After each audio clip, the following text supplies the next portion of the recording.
Hello everyone, welcome back to my YouTube channel. तो जुड़ गए हैं आज हम फिर से आपके साथ और लेके आए हैं आपके लिए एक और गाड़ी का रिव्यू। जिस गाड़ी की हम बात करने वाले हैं ना, वो आपको देती है एक प्रीमियम एसयूवी की फील, लेकिन साथ में देती है आपको एक ट्रक के जितनी ताकत भी। तो प्रेजेंटिंग यू आप सबके सामने टोयोटा की हाइलक्स। गाड़ी के जब हम लुक्स की बात कर रहे हैं ना, गाड़ी आप फर्स्ट लुक में देखोगे ना, आपको काफ़ी इंप्रेसिव लगती है। रोड प्रेजेंस गाड़ी की जो है कमाल की है। लोग अब जब आप निकलेंगे ना गाड़ी लेके, तो आपको लोग मुड़ मुड़ के ज़रूर देखने वाले हैं। तो आइए मिलते हैं इसी गाड़ी के ओनर से और जानेंगे उनका कैसा एक्सपीरियंस रहा है, कैसा उनके दिमाग में आया कि उनको टोयोटा की हाइलक्स परचेज़ करनी चाहिए। मिलते हैं सचिन भाई से। सचिन भाई कैसे हैं आप? बढ़िया, आप बताइए। बढ़िया भाई।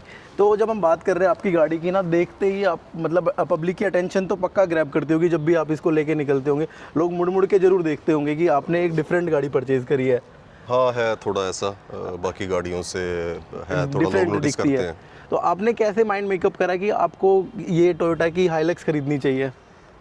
तो मेरे माइंड में एसयूवी लेने का था कि मुझे एसयूवी चाहिए। इससे पहले मैं सीडान चला रहा था BMW की 3 सीरीज़। तो रोड्स हमारी अच्छी नहीं है, मुझे था गाड़ी की सस्पेंशन अच्छी होनी चाहिए। BMW को लेके गया हूँ मैं बहुत जगह, लेकिन वही होता था, जनरल सस्पेंशन का काम कराना पड़ जाता था कुछ ना कुछ।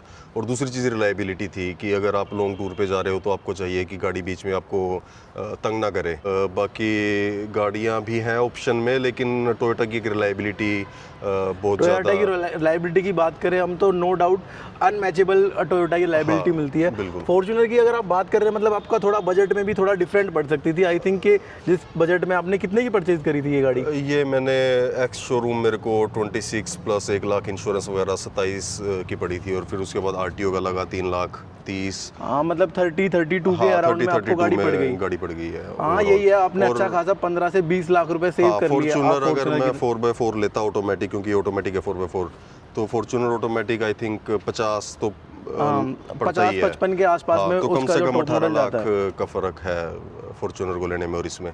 तो मुझे वही था कि फॉर्च्यूनर मेरे को वर्थ नहीं लग रही थी इतना पैसा, बिकॉज सेम इंजन इसमें है, सेम बिल्ड क्वालिटी है। हाँ, उसी प्लेटफॉर्म पे बनी है उसी गाड़ी। प्लेटफॉर्म पे बनी है, तो फिर मुझे लगा कि अगर इतने पैसे बच रहे हैं तो ये ज़्यादा बेटर ऑप्शन है। और फिर ऑब्वियसली आपके पास स्पेस भी बहुत ज़्यादा आ Space जाता है। काफ़ी अगर आपको available हो जाता है। लॉन्ग टूर पे जाना है तो स्पेस मैटर करता तो है। टूर की जब हम बात कर रहे हैं, तो आप इसको कहीं लॉन्ग राइड पे लेके गए हैं या कहीं पे ऑफ रोड आपने कैपेबिलिटीज इसकी चेक करी है? हाँ, बहुत कैपेबल गाड़ी है, मैं कहूँगा। जितनी मैंने चेक की है, बहुत ज़्यादा नहीं की है कि स्पेसिफिकली मैं ऑफ रोड एज सच नहीं लेके गया।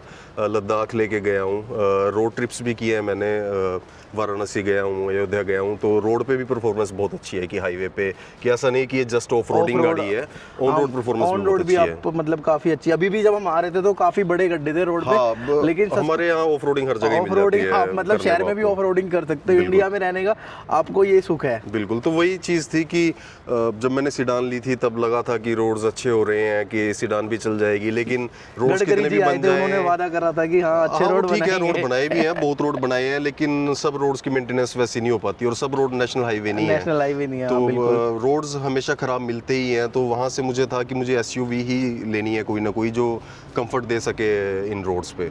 तो भाई 1 साल जब गाड़ी आप ड्राइव कर चुके हैं, और जो आपकी एक्सपेक्टेशंस रही थी गाड़ी लेते टाइम, क्या गाड़ी अभी फुलफिल कर पा रही है वो सब एक्सपेक्टेशंस? हाँ, मैं कहूँगा सारी एक्सपेक्टेशंस मेरी फुलफिल हो रही हैं इस गाड़ी से। सिटी में आप ड्राइव कर रहे हो तो आपको ऐसा कुछ इशू नहीं आ रहा है? क्योंकि गाड़ी का जो व्हील बेस है वो काफ़ी बड़ा है, तो जिसकी वजह से आपको टर्निंग रेडियस वगैरह में दिक्कत आती होगी।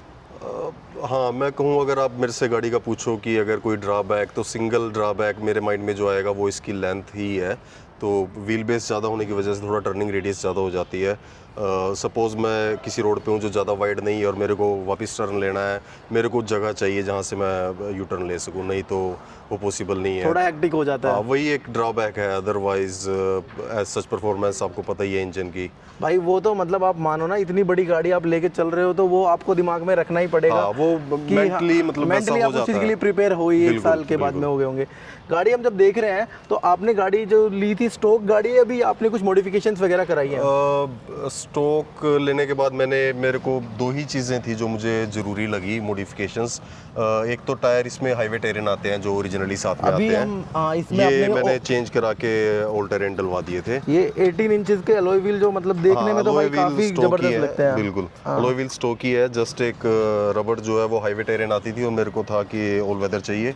और दूसरा मैंने कैनपी लगवाई पीछे, क्योंकि ओपन होता है बूट तो कुछ भी रख नहीं सकते। जस्ट एक कैनपी मैंने ऊपर से ये आपने इंस्टॉल कराई है? ये मैंने इंस्टॉल कराई है, जस्ट ये दो मॉडिफिकेशन। ये टोयोटा से कराई थी आपने या बाहर से कहीं से कराई? टोयोटा के पास नहीं होती कैनपी एज सच, तो आपने बाहर से इंस्टॉल कराई है? हाँ इंस्टॉल कराई है बाहर से, लेकिन ये भी मैं कहूँगा कि आई थिंक अगर शटर लगवाता तो उसका जो मुझे ड्रॉबैक रहता बाद में, पहले मुझे लगा था कि शायद कैनपी का ज़्यादा बेटर यूज़ है भी है, स्पेस ज़्यादा है ऑब्वियसली शटर से, बट जो एक प्रॉब्लम मुझे लगती है कि थोड़ा सा पीछे का ना व्यू ब्लॉक हो जाता है, थोड़ा ब्लाइंड स्पॉट रहता है, तो थोड़ा केयरफुल रहना पड़ता है टर्न लेते हुए कि पीछे से कुछ मिस ना हो जाए। सिर्फ एक वो व्यू ब्लॉक होना जस्ट एक मैं कैनपी का थोड़ा सा नेगेटिव पॉइंट बोलूँगा। उसमें एक शटर एक परफेक्ट रहता है, क्योंकि आपका सेंटर ऑफ ग्रेविटी भी नीचे रहता है, बॉडी रोल ऐड नहीं होता, थोड़ा ऐड हो जाता है उसमें। हाँ, तो अगर मतलब किसी को नीड नहीं है इतनी स्पेस की एक्चुअली, तो शटर बेटर ऑप्शन है, शटर की तरफ जा सकता है, शटर की तरफ जा सकता है। अगर आपको एक्चुअली स्पेस चाहिए इतनी कि जितनी एक कैनपी में आपको मिल रही है, तब आप कैनपी की तरफ भाई। ये जो आपकी शानदार जो ट्रक जैसी एसयूवी है, ये रियल लाइफ में आपको माइलेज कितना देती होगी? माइलेज जो सिस्टम करंटली दिखा रहा है 8.7 ओवरऑल, इतना ही 8.5-9 की है माइलेज देती है मेरे ख्याल से। एज सच कभी फ्यूल मेजर नहीं किया कि कितने में कितना चला, लेकिन सिस्टम 8.7 दिखा रहा है। भाई पैसे का होता है वो सारा, कि आपने मेजर ही करने की जरूरत नहीं पड़ी और 10 मतलब पता ही है कि मतलब आप इंसान ऑलरेडी प्रिपेयर होता है उसके लिए कि आपने जो गाड़ी चूज लेने गए तो पता है कि 9-10 की माइलेज आएगी। इनिशियली 10 की दे रही थी आई थिंक, जब मैंने कैनपी लगवाई और टायर्स चेंज कराए उससे पहले। उससे थोड़ा फर्क तो पड़ा होगा? हाँ, थोड़ा उससे फ़र्क पड़ा है। थोड़ा शायद मैं गाड़ी चला के हैबिचुअल हो गया, तो ड्राइविंग थोड़ी सी एग्रेसिव हो जाती है चला के। इनिशियली ज़्यादा केयरफुली चला रहा था, ब्रेकिंग ज़्यादा होती है तो उससे, बट अगर कोई प्यार से चलाएगा तो 10 की माइलेज देगी अगर हाईवे टेरेन टायर्स है आपके पास। मतलब 8-9 की भी अगर आप एवरेज की जो बात कर रहे हैं ना, 8-9 की एवरेज भी जस्टिफाइड है गाड़ी के साइज के हिसाब से, गाड़ी जितना बड़ा इंजन है परफॉर्मेंस के हिसाब से 2.8 लीटर के इंजन के साथ में आती है, तो आप एक्सपेक्टेड है कि 8-9-10 की एवरेज आई थिंक जस्टिफाइड है। बिल्कुल। गाड़ी की जब हम बात कर रहे हैं ना कि एवरेज के साथ में, इंजन के साथ में हम बात कर रहे हैं, गाड़ी की परफॉर्मेंस से आप कितना कुछ खुश हो, कितना कैसा लगता है आपको कि गाड़ी की परफॉर्म करती है? अच्छा, हाँ बहुत बढ़िया, जितना इसका वेट है उस हिसाब से ठीक पिकअप है, जितना इंजन टॉर्क की है। और मतलब अब मैं पहले 3 सीरीज से कंपेयर करूं सीडान से, वो एक डिफरेंट सेगमेंट है, वो डिफरेंट चीज़ है कि उतनी मेरे को पिकअप ऑब्वियसली इसमें नहीं फील होगी, लेकिन गाड़ी कहीं भी लैक ऑफ पावर फील नहीं होता गाड़ी में। एक आपको जो ड्राइव करते टाइम ना, मेरे को आई थिंक के जो फील होता होगा गाड़ी में, बॉडी रोल काफ़ी होगा, क्योंकि आप BMW 3 सीरीज से एक इस पे आए हो, उसमें एक अलग कंफर्ट होता है, आपको एक अलग कॉन्फिडेंस होता है हाईवे पे भी अगर आप ड्राइव कर रहे हो। लेकिन कॉन्फिडेंस इसमें भी पूरा रहता है गाड़ी चलाने में, चाहे कहीं भी मैं हाईवे पे चला रहा हूँ, माउंटेन्स में हूँ, मुझे गाड़ी पे कभी भी लैक ऑफ कॉन्फिडेंस फील नहीं हुआ। हाँ, गाड़ी लेने का मतलब सबसे बड़ा आप यही मानो कि सबसे बड़ी आपको खुशी तभी होती है कि जब आप गाड़ी चलाते हो कॉन्फिडेंट फील कर पाओ। अगर आप कॉन्फिडेंट फील नहीं कर पा रहे हो तो मेरे को नहीं लगता है कि कुछ भी आपको फायदा हो गाड़ी लेने का। ब्रेकिंग भी अच्छी है मेरे व्यू में, कि अगर आपको इमीडिएटली रोकना पड़ता है गाड़ी को तो ब्रेकिंग भी काफ़ी इफेक्टिव है इसकी।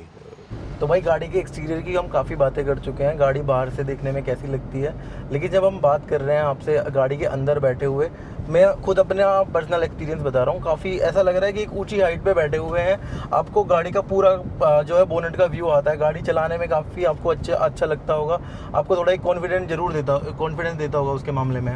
हाँ, सीटिंग हाइट मैटर करती है, व्यू अच्छा आता है ऑब्वियसली, और गाड़ी आपके पास इतनी कैपेबल है तो क्यों नहीं आएगा कॉन्फिडेंस। हाँ, और गाड़ी का जो है स्पेस भी काफ़ी अच्छा खासा स्पेस मिलता है। लेकिन अगर हम रियर सीट की बात करें तो रियर में पीछे वाली जो सीट है उस पर थोड़ा आपको स्पेस थोड़ा कम मिलता है, अगर आप 4 या 5 लोग ड्राइव करना चाहे तो। हाँ, अगर मतलब डिपेंड करता है आप किससे कंपेयर कर रहे हो। अगर फॉर्च्यूनर से कंपेयर करोगे तो रियर सीट्स में रिक्लाइन नहीं है, और वही एक शायद रीज़न है कि लोग फॉर्च्यूनर लेते हैं और इतना हाइलक्स नहीं बिकती। जो हाइलक्स ना बिकने के काफ़ी रीज़न है कि पिछली सीटों पे इतना कंफर्टेबल नहीं आपको फील होगा। लेकिन वही बात है, मेरे केस में मैं तो मोस्टली ड्राइव ही करता हूँ, मैं कभी पीछे बैठा भी नहीं हूँ मेरी गाड़ी में चलते हुए, तो और मैं इतना ज़्यादा नहीं बता सकता। लेकिन मदर बैठते हैं पीछे, उन्हें कुछ अनकंफर्टेबल फील नहीं होता कि उनकी हाइट कम है, तो उनके लिए कोई दिक्कत नहीं है पीछे। हाँ, ये है कि आप अगर फॉर्च्यूनर की बात कर रहे हो तो उसमें थोड़ा वही है कि आपको पैसे भी बच जाते हैं आपके, अगर आप इसकी तरफ में जा रहे हो तो। और एक थोड़ा ऑफ रोडिंग का ना जो टैग लगा हुआ है गाड़ी पे, उसकी जो आप क्या कहना चाहेंगे उसके बारे में, कि of road specially of road के लिए कि हाईवे पे आपको लगता है कॉन्फिडेंस फील होता है इस गाड़ी के नहीं, साथ? हाईवे पे बहुत बढ़िया है, जैसे आपको फॉर्च्यूनर चला के फील होगा हाईवे पे, सेम वैसे ही इसमें फील होगा, कुछ डिफरेंस नहीं लगेगा। तो मतलब जिसको देखना हो गाड़ी के लिए हाइलेक्स की अगर जो फॉर्च्यूनर की तरफ देख रहा है वो एक बार जरूर मतलब हाइलेक्स की तरफ देख सकता है, या अगर ड्राइव करके देख सकता है। आपको रियर सीटों का कंफर्ट इतना मैटर नहीं करता, अगर आपने गाड़ी ज़्यादा चलानी है या गाड़ी में 2 ही लोगों ने बैठना है, तो फ्रंट सीट्स तो ऑब्वियसली फॉर्च्यूनर जितनी ही कंफर्टेबल है, कोई डिफरेंस नहीं है। रियर सीट्स का डिफरेंस है, तो वही मैटर करता है कि आपको पीछे बैठना है गाड़ी में या आपको खुद गाड़ी ज़्यादा चलानी है। तो जो लोग, मैं कहूँ कि इसलिए गाड़ी लेते हैं कि जिन्होंने पीछे बैठना है, ड्राइवर ने गाड़ी चलानी है, वो तो हाइलक्स नहीं लेंगे, उसके लिए गाड़ी हैवी नहीं है ना, वो लोग इनोवा लेंगे या कुछ। लेकिन जिसको ड्राइविंग का मजा लेना है, खुद गाड़ी चलानी है, उसके लिए हाइलक्स और फॉर्च्यूनर में कोई फर्क नहीं है। जो ये आपका हाइलक्स में आपको ये 2.8 डीजल इंजन के साथ में अवेलेबल है, फॉर्च्यूनर वाला 2.8 लीटर डीजल 200 bhp के आसपास आई थिंक पावर देता है, 208 के आसपास ये इसकी पावर 200 प्लस है। तो पावर में भी इतना कुछ डिफरेंस ऐसा कोई नहीं, exact same, Fortuner same engine ही सेम है, हाँ, तो वही पावर भी वही निकल के आती है। बिल्कुल बिल्कुल, बल्कि इसका थोड़ा कैनपी लग के शायद थोड़ा सा बराबर हो गया होगा, लेकिन अदरवाइज स्ट्रोक का इसका वेट फॉर्च्यूनर से 250 kg कम है, तो पावर, तो हाँ, पावर ज्यादा ही फील होती है, फील होती है उसके साथ में।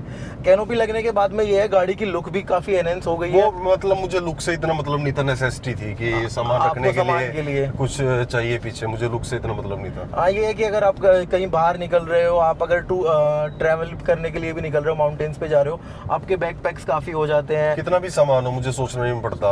आप वही है ना, फॉर्च्यूनर आप लेते हो तो उसमें आपको जो पीछे का जो बूट स्पेस है वो तो बिल्कुल ना के बराबर मिलता है, और पीछे वाली सीट आई डोंट थिंक के उसमें आप एक लंबे ड्राइव पे जा सकते हो, जो 3rd रो वाली सीट्स की बात हम कर रहे हैं। हाँ, तो वो अगर आपको सामान रखना है तो आपको वैसे भी फोल्ड करनी पड़ेगी, फॉर्च्यूनर में ज्यादा सामान आपको रखना है तो नो डाउट ये हाइलेक्स लेना आपका एक मतलब बेटर आपकी चॉइस रही, और आपको अभी आप इसके साथ में खुश हैं? हाँ, मैं सेटिस्फाइड हूँ, मतलब अभी भी मेरे माइंड में मैं कहूँ कि इससे बेटर कोई गाड़ी मेरे लिए, मेरे को पर्सनली नहीं लगती। कभी कभी मेरा दिल करता है कॉम्पैक्ट गाड़ी लेने का, कि एक सेकंड कॉम्पैक्ट कार भी आपके पास होनी चाहिए कि लोकल चलाने के लिए कुछ। तो वही है, थोड़ा सा साइज़ की वजह से, कि जिम्नी काफ़ी अच्छी गाड़ी है, वो मेरा दिल करता है कभी कभी कि अगर मेरे को अब दूसरी गाड़ी लेनी हो तो मैं शायद जिम्नी लूँगा। लेकिन फर्स्ट गाड़ी फिर भी मैं कहूँ कि मेरे को हाइलक्स ही अच्छी लगती है। तो वही है कि अगर मैं आपसे एक अलग सा सवाल पूछना चाहूँ, अगर अभी आपके पास में दोबारा से ऑप्शन हो कि अगर आपको कोई सेकंड फिर से कोई गाड़ी परचेज करनी है इसी बजट में, तो क्या आप देखेंगे इस गाड़ी की तरफ परचेज करना? 100% मतलब, और मेरे को बेटर ऑप्शन नहीं लगती इसमें। मतलब ये है कि जो ये वाला सेगमेंट है, इसमें शायद इसूजू की एक गाड़ी और आती है, हाँ, वी क्रॉस करके जो गाड़ी आती है, तो आपने उसकी वो देखा था ऑप्शन? नहीं, मुझे रिलायबिलिटी मैटर करती थी, मुझे मेरी फर्स्ट ही न्यू कार है, इससे पहले जितनी भी कार्स मैंने परचेज की यूज ली सारी, तो फर्स्ट कार मैं ले रहा था न्यू, तो मेरे को यही था कि ऐसी गाड़ी लूँ मैं जो काफ़ी लंबे टाइम तक चला सकूँ। और मेरे को वो टोयोटा में ही दिखता था कि टोयोटा की गाड़ियाँ ऐसी हैं 10 साल 15 साल आप भी उनका इंजन मान लो 1-2 लाख किलोमीटर कहीं नहीं गया, 1-2 लाख किलोमीटर तो सब चल जाती हैं। हाँ, मतलब ये तो रिलायबिलिटी के नाम पे भी अगर आप बात करो तो आपको ऐसा अपनी तरफ से कुछ नहीं करवाना है उसमें, गाड़ी की आप मेंटेनेंस ठीक से करवाओ। हाँ, 8-10 हज़ार की सर्विस हुई, 2 ही सर्विस हुई है अभी तक, 25,000 चली है 1 साल में, 2 सर्विस हुई है, ऑलमोस्ट 8-10 हज़ार, इतना ही 10 हज़ार के आसपास सर्विस। इतनी बड़े साइज के एसयूवी है, 8-10 हज़ार रुपए अगर आप सर्विस में दे रहे हो, वो इतना मैटर नहीं करता, इतना कुछ ज्यादा है वो, बिल्कुल बहुत जायज है। आप BMW 3 आपके पास में थी, उसकी भी बात करें तो मतलब काफी, उससे तो काफी कम लगता होगा आपको मेंटेनेंस में भी। वही तो बोल रहा हूँ, अभी तो ऑब्वियसली न्यू कार है, तो ऐसा कुछ अलग से एक्सपेंस भी नहीं आया कोई रिपेयर वगैरह का, एक रेगुलर सर्विस ही है, तो वो तो कुछ भी नहीं है। अगर आप देखो जितना तेल गाड़ी खाती है, तो 10,000 किलोमीटर पे आप 10,000 की सर्विस करा रहे हो, 1 रुपया किलोमीटर, तो वो कोई कुछ भी ज्यादा नहीं है। हाँ, आप अगर छोटी से छोटी गाड़ी की भी बात बात करें ना तो ये है कि सर्विस में आपको 4 से 5 हज़ार रुपये लग जाते हैं। सर्विस कोई इसकी ये बेस्ट पॉइंट है टोयोटा का कि सर्विस कॉस्ट आपका इतना ज़्यादा नहीं है। टोयोटा की हम बात कर रहे हैं तो है ना, टोयोटा के बारे में ना एक बहुत बड़ी डीलरशिप की कहानी होती है कि जब आप सर्विस करवाने जाते हो तो आपको आफ्टर सेल सर्विसेज इतनी अच्छी नहीं मिलती है। तो आपके साथ भी वही बात रही है या आपका कुछ अच्छा एक्सपीरियंस है टोयोटा के साथ में? मेरा एक्सपीरियंस ठीक है, ओके रहा है। ना मैं ज़्यादा कुछ पॉजिटिव बोलूँगा उसके बारे में, ना ज़्यादा नेगेटिव बोलूँगा। एक चीज़ मैंने देखी है, थोड़ा सा सर्विस कराने जाओ तो डीलरशिप्स थोड़ी एक्स्ट्रा सर्विसेज बेचने की कोशिश करती हैं, प्रीमियम सर्विसेज ये तो भाई उनका काम है, फिनिशिंग वो कर करते देते हैं। हैं, ग्रीसिंग कर देते हैं। तो जैसे फर्स्ट मैं 10,000 किलोमीटर वाली सर्विस करवाने गया तो 14-15 हज़ार बनाया उन्होंने। तो मैंने बिल का ब्रेकअप चेक किया तो उसमें 4-5 हज़ार सिर्फ ऐसी ही चीज़ें थी कि इधर शाइन कर दिया ये वो। हाँ, तो मैंने उन्हें बोला कि भाई ये रिमूव कर दो, तो वो हटा के 10,000 के आसपास ही सर्विस का वो बना था। हाँ, मतलब ये तो वही आदमी कर पाता है जो थोड़ा ना स्मार्ट इंसान होता है, स्मार्ट बाई करता है, चीज़ों को देख के परखता है, वही सब लोग इसमें डिफरेंशिएट कर पाते हैं। नहीं तो डीलरशिप हर किसी को कुछ ना कुछ बेचने का ही ट्राई करते हैं। Thank you so much Sachin भाई, आपका आने के लिए, शेयर करने के लिए, आपका एक्सपीरियंस गाड़ी के साथ कैसा रहा।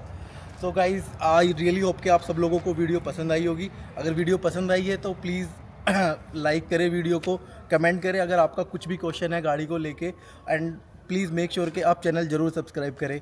स्टे कनेक्टेड, और बहुत सारी वीडियोज़ के साथ हम आने वाले हैं।